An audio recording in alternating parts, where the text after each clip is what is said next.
3 to 8 3 to 8 3 to 8 भाग भले हैं के जग में, भाग भले, भाग भले, पापों से जो मन को पले, भाग भले, पापों से जो मन को पले, भाग भले, भाग भले, भाग भले, भाग भले, भाग भले, के जग में, भाग भले, भाग भले, भाग भले, मात पिता गुरु संत वेद की, मात पिता गुरु संत वेद की, मात पिता गुरु संत वेद की, मात पिता आज्ञा में नित्य जोई चले, भाग भले, आज्ञा में जोई चले, भाग भले, भाग भले, भाग भले, भाग भले, भाग भले, के जग में, भाग भले, भाग भले, साध संगत मिल हरि गुण गावे, साध संगत मिल हरि गुण गावे, साध संगत मिल हरि गुण गावे, साध संगत मिल हरि गुण गावे, देते दानन जोई टले, भाग भले, देते दानन जोई टले, भाग भले, भाग भले, भाग भले, भाग भले, भाग भले, ताके जग में, भाग भले, भाग भले, भाग भले, पांच विषय से इंद्रिय रोके, पांच विषय से इंद्रिय रोके, पांच विषय से इंद्रिय रोके, पांच विषय से इंद्रिय रोके, माया छल में न जोई चले, भाग भले, माया छल में न जोई चले, भाग भले, भाग भले, भाग भले, भाग भले, के जग में, भाग भले, भाग भले, भाग भले, कहते हो निज आत्म जाने, कहते हो निज आत्म जाने, कहते हो निज आत्म जाने, कहते हो निज आत्म जाने, मन दुश्मन को जोई दले, भाग भले, मन दुश्मन को जोई दले, भाग भले, पापों से जो मन को पले, भाग भले, पापों से जो मन को पले, भाग भले, भाग भले, भाग भले, भाग भले,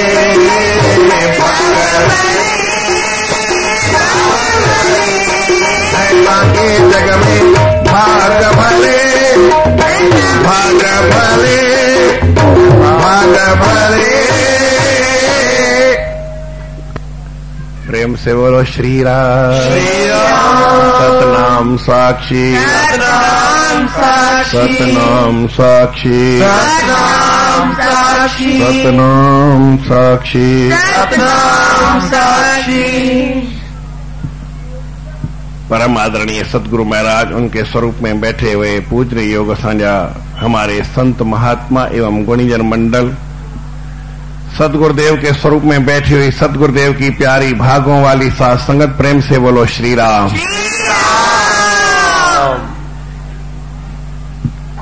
हमारे नीति शास्त्र में कहा गया है कि सुखी दुखी नर जगत में, कर्म करे सब कोई, सुखी करे तब सुख बढ़े और दुखी करे दुख होए।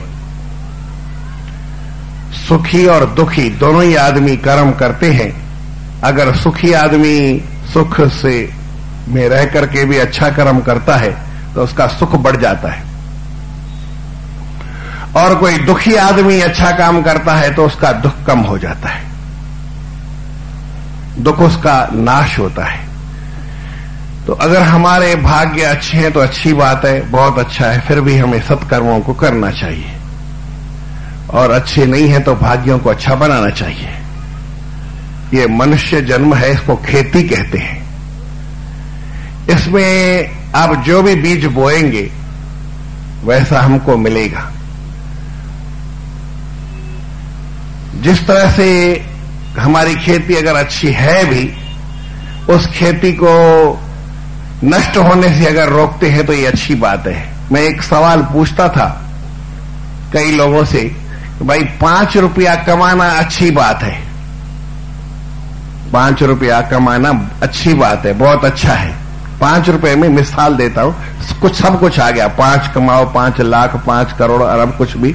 5 रुपया समझ लो, समझने के लिए कमाना ये बहुत अच्छी बात है।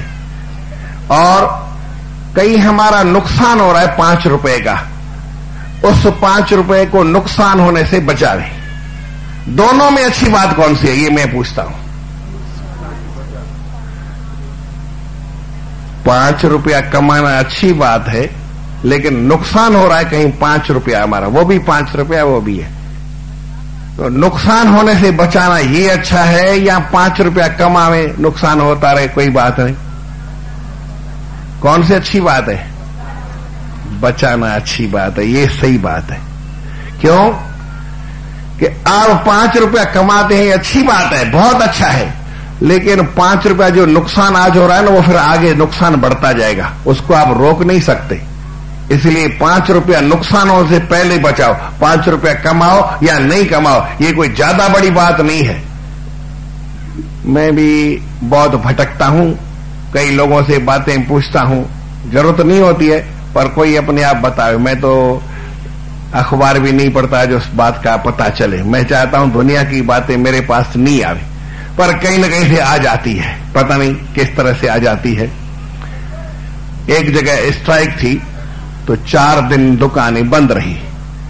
तो मैंने किसी से पूछा, भाई 4 दिन हो गए हैं स्ट्राइक चल रही है, ये दुकान बंद है, आपको तो नुकसान पड़ेगा। महाराज ये 4 दिन क्या 40 दिन चले, मेरे को नुकसान नहीं पड़ेगा, फायदा होगा। मैंने कहा कैसी बात, स्ट्राइक चले और 4 महीने तक आपका काम धंधा नहीं हो, और 4 दिन के लिए मैं पूछता हूं, आप 4 महीने तक बोलते आपको नुकसान नहीं होगा, क्यों नहीं होगा? किसमें फायदा, कम धंधा कैसे करोगे, दुकान बंद रहेगी तो? बोले महाराज मेरे को कई गोडाउन्स है, कई मेरा सामान है, अगर 40 दिन भी दुकानें बंद रहेगी तो मैं अपने आदमियों को जो है ना वो सफाई में लगा देता हूं, तो जो मेरा नुकसान 4 महीने अगर मान लो बंद भी रहे, मैंने आपको ऐसे गप नहीं मारी है, मान लो मैं 4 लाख कमाऊंगा तो मैं 8 लाख नुकसानों से बचा लूंगा, मेरे को तो ज्यादा ही फायदा हुआ ना। उसकी गोडाउन्स बड़े थे। तो आप हमारे विचार से एक ऐसी बात समझ लीजिए कि हमारा मन कहीं खराब जरा सा होता है तो उसको खराब होने से रोको। वो दूसरे गोडाउन्स की बात नहीं, हमारा मन है।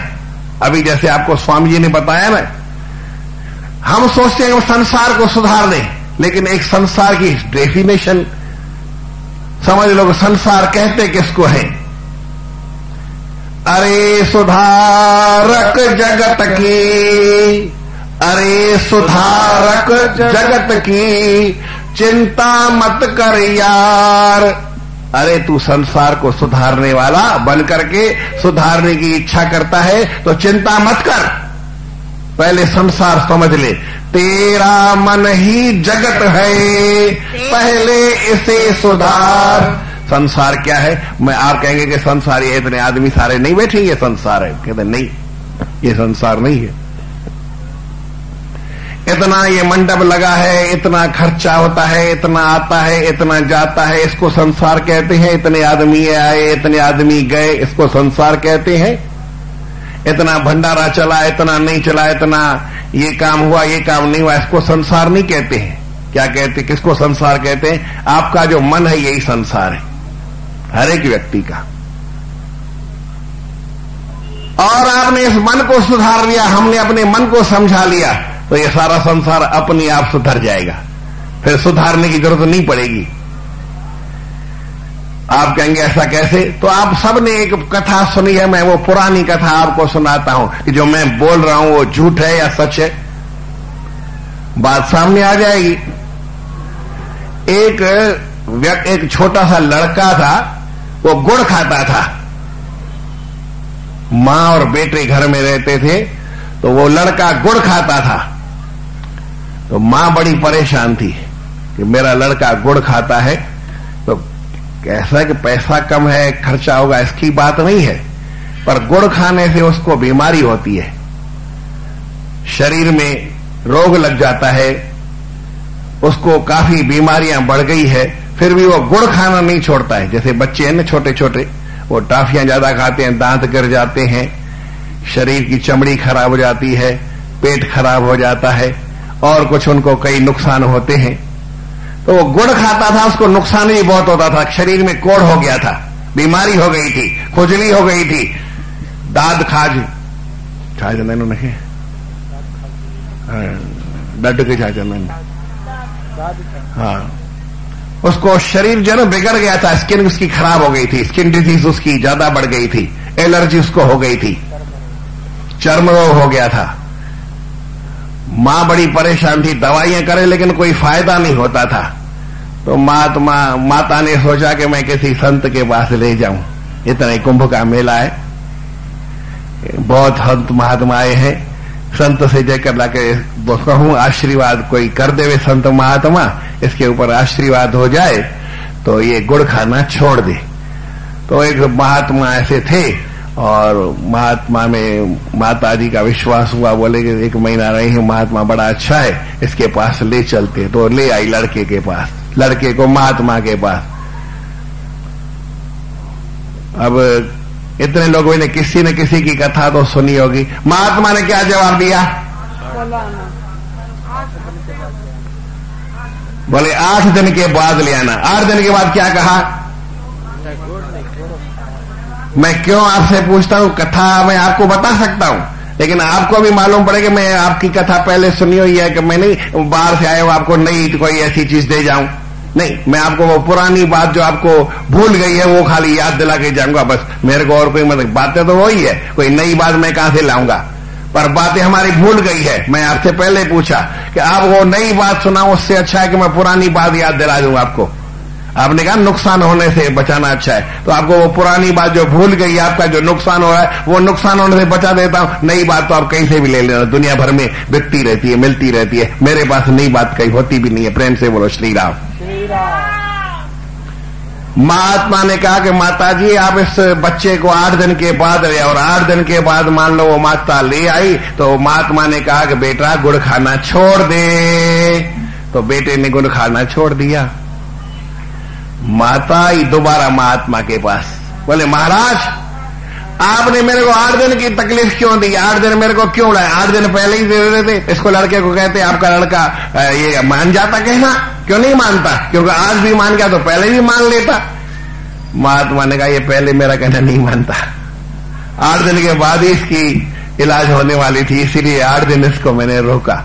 बोले क्या बात है, इस लड़के में क्या हुआ? आपने उस दिन तो उसको कुछ नहीं कहा, 8 दिन के बाद बुलाया तो लड़के ने तो 8 दिन में बहुत सारा गुड़ खा लिया।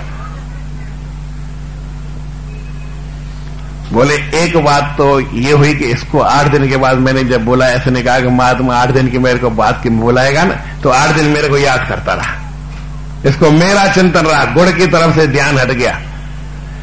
दूसरी बात ये है कि मैं ही गुड़ खाता था, मेरे ही गड़बड़ थी, मैं गुड़ खाता था, तो मैं इसको मना करता तो ये मेरा मानता ही नहीं। अब 8 दिन मैंने गुड़ नहीं खाया है, मैं भी इस लड़के को याद करता रहा, तो मैं याद इसको करता हूं, ये भी मेरे को याद करता रहा, दोनों एक दूसरे को खींचते रहे। और 8 दिन के बाद ये जब बच्चा आया तो मैंने इसको खाली प्रेम से एक ही शब्द कहा, बेटा गुड़ खाना अच्छा नहीं है, इतना ही कहा, ज्यादा नहीं कहा। इसको कोई मिसाल नहीं दिया, कोई समझाया नहीं कि गुड़ खाने से ये तकलीफ होती है क्या नहीं होती है, इसको कुछ नहीं बताया, एक ही मैंने केवल लाइन कही।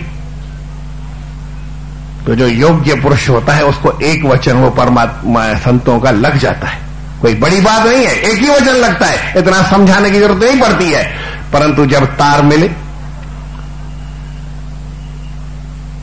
तो महात्मा का कहना उस लड़के ने कैसे माना कि महात्मा ने स्वयं अपने ऊपर ऐसा अमल किया, तो फिर उसके ऊपर असर हो गया।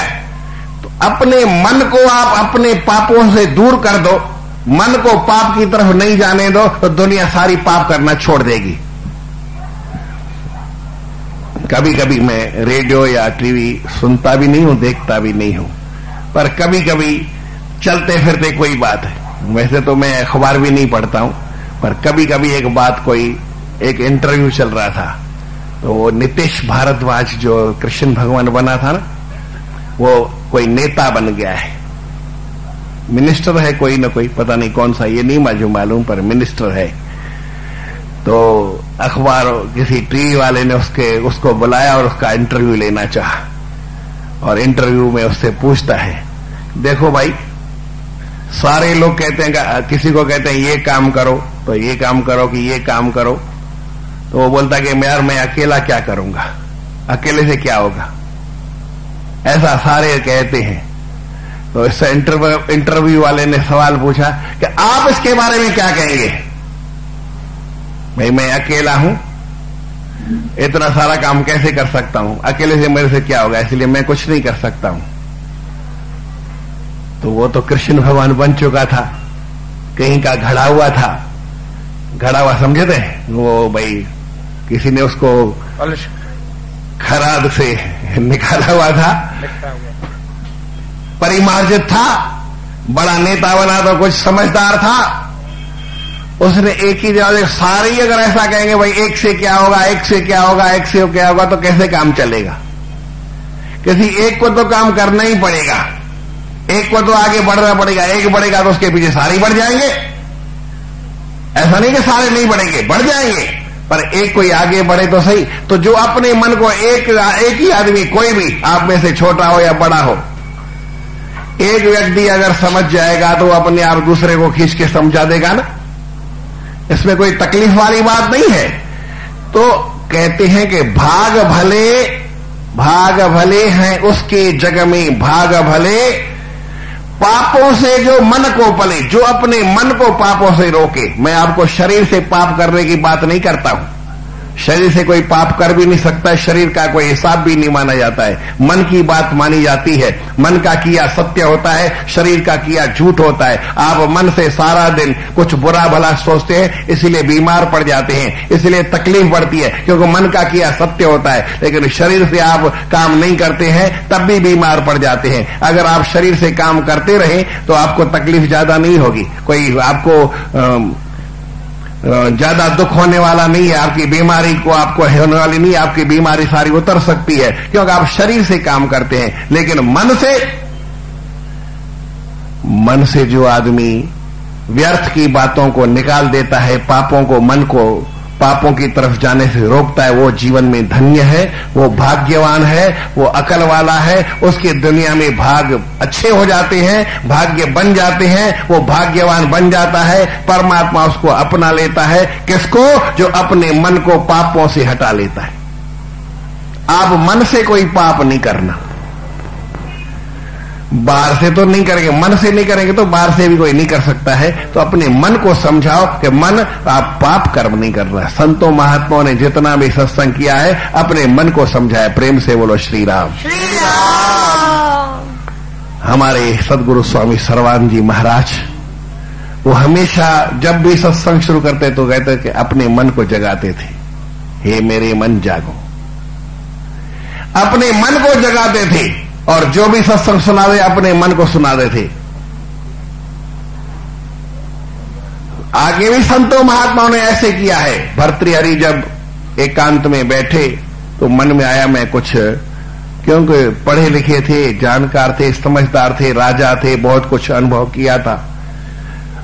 अब सब कुछ छोड़ करके वो संत बने और उनको लिखने की आदत थी। वो कवि थे, जैसे अपने अटल बिहारी जी कवि हैं तो आज भी प्रधानमंत्री होने के बावजूद कोई कोई कविता लिखते ही रहते हैं, उनका स्वभाव है।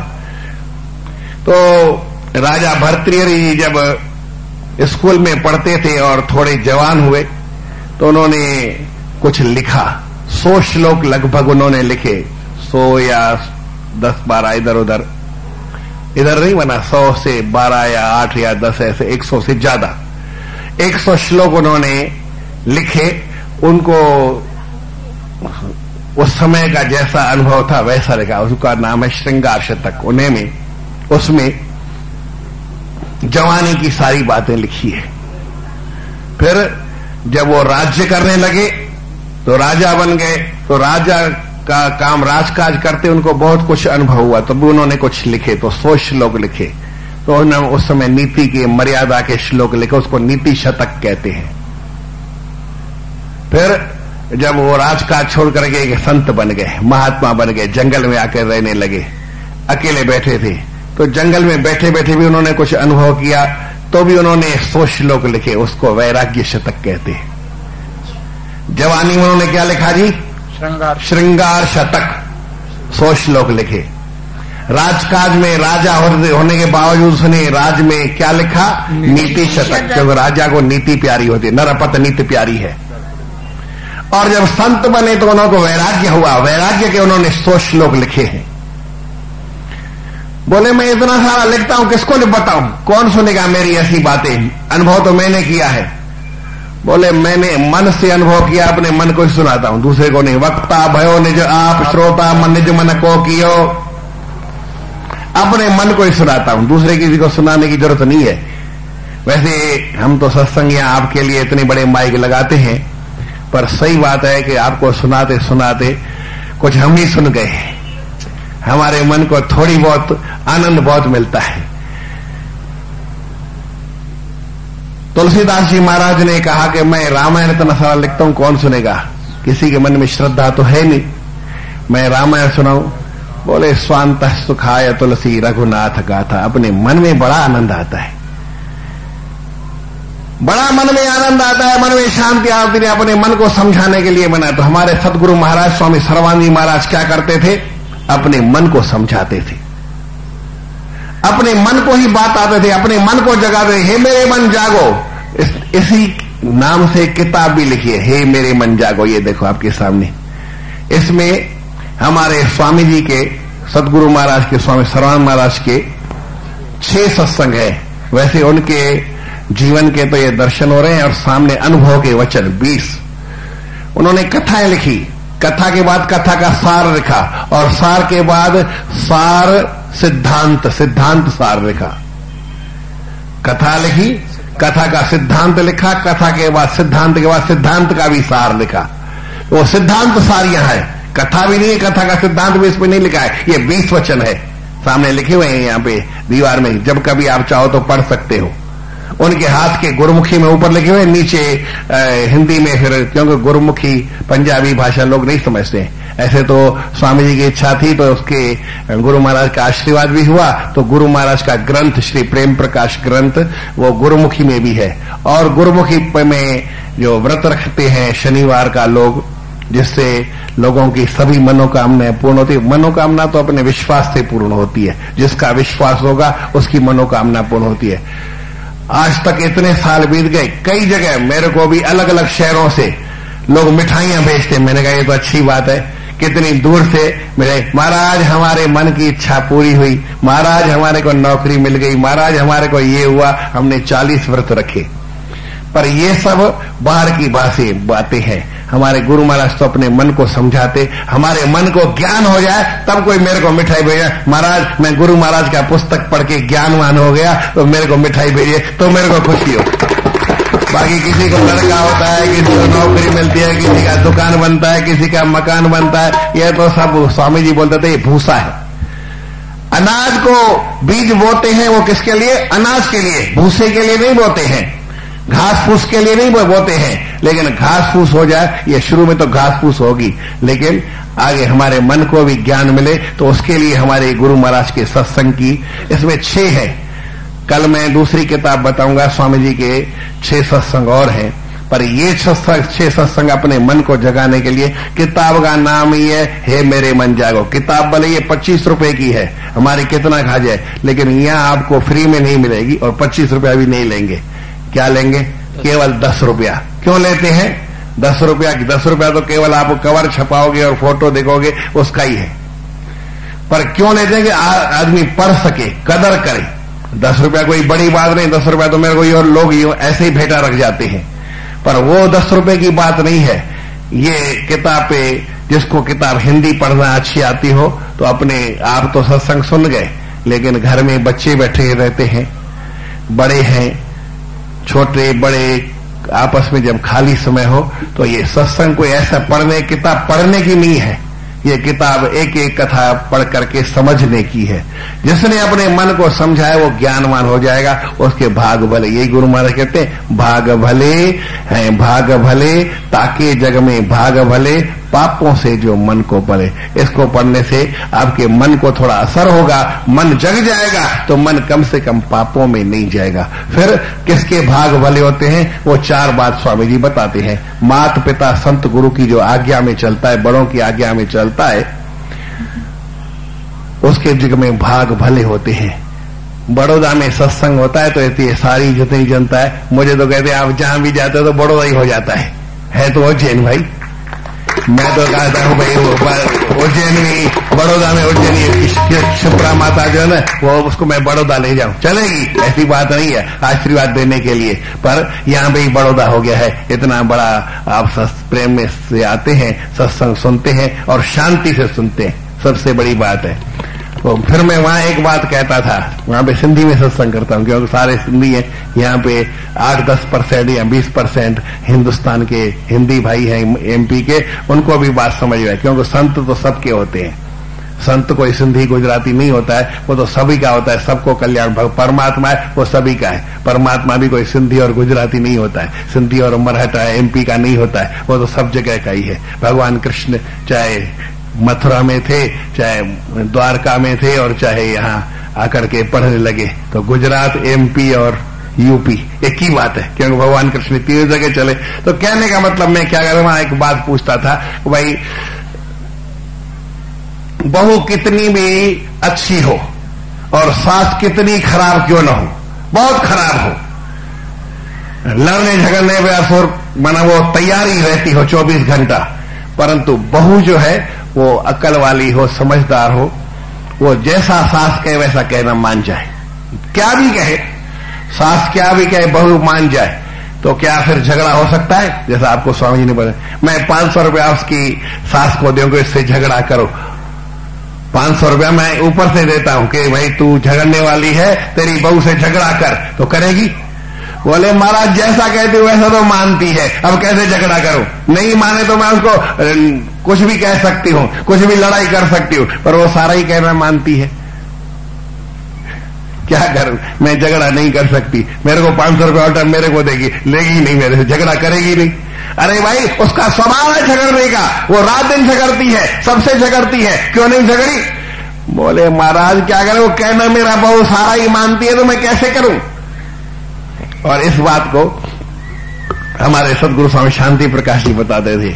एक पुरुष था, उसके मन में आया कि मैंने अपनी कभी स्त्री को चांटा नहीं मारा है।